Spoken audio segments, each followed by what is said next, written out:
Let's talk about some music this Wednesday morning while singer-songwriter Hannah Pangilinan releases her debut medium-length album, and it's called Faces. Hannah's with us right now to tell us more about this. Good morning to you, Hannah.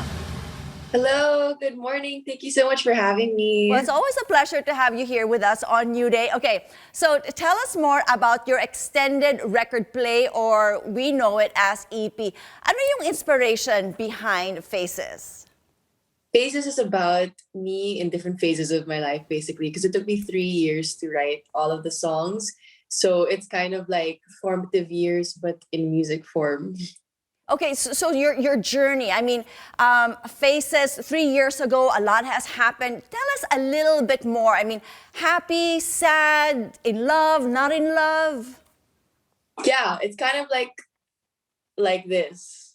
It's a journey of, discovering what it means to have like relationships with other people, not just romantic, but also familiar relationships, and then discovering what it's like to love myself. So I really hope that people can resonate with it. Well, I'm sure people can resonate a lot. We understand that your EP contains 5 songs that are a mix of, some English and Tagalog.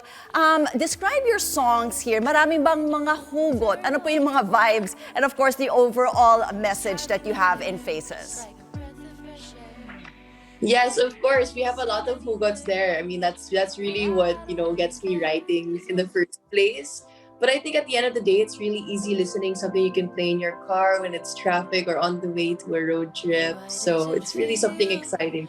From the songs in your EP, which songs would best describe where you are now? Hinto, our latest song, which I wrote with Herbert Hernandez from Star 88 and Eunice from Grace Note. I definitely think it's something that we all need to remember right now. Hinto, stop, and enjoy the pausing that we all have right now. Take it all in, enjoy the breath of fresh air. A lot of people would like to listen to your EP. Please tell our viewers where they can listen to it. Yes, you can find it on all music streaming platforms, Spotify, Deezer, Apple Music, and we also have a new live session which is now available on Universal Records YouTube channel, which is what you're watching right now.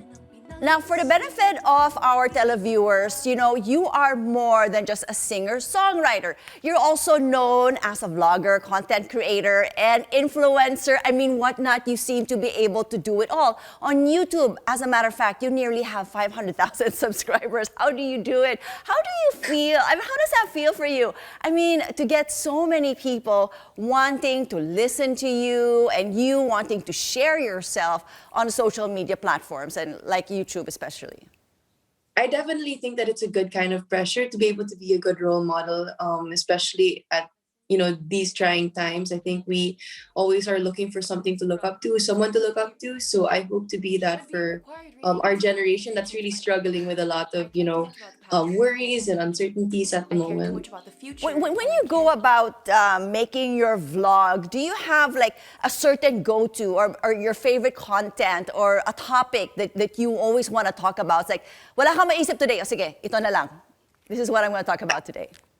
Actually, what people enjoy are days in my life. And so like there are certain non-vlogs, that's what they call it. Like there's really no agenda, because I think it really just shows that not every day is jam-packed and pumping. At times it's just mundane, and that's still beautiful.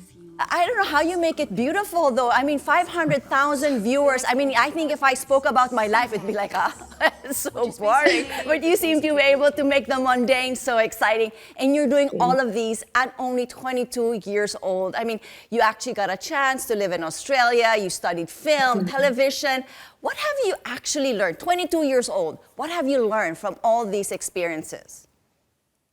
I think I learned that anything in focus does have beauty. You'll be able to find it. So I think you just have to be able to look a little bit deeper than the surface level, and you will be able to recognize that life is beautiful in the simplicity.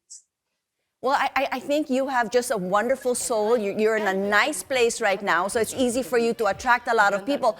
Your advice to aspiring social media influencers, I know a lot out there, want to be you, want to be recording artists like you. How do we get to that point?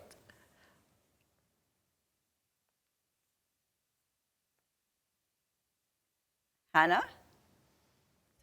I think that I've been able to take these opportunities because I'm preparing my craft and trying to build my skill set.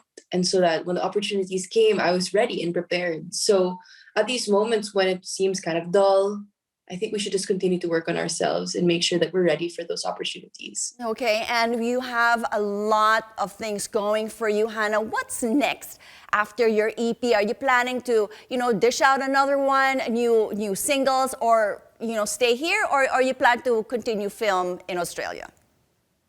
I'm staying here for the time being and hopefully exploring my film endeavors and hopefully another medium in terms of the listening scene. So we'll see that coming up next week, actually. So that's really exciting. Well, of course, personally, I'm still waiting for more collabs with you and, of course, my son, Paolo. I want to put it out there, and hopefully that will one day come true. And with that, Hannah, we wish you all the best. Thank you so much for joining us here on New Day.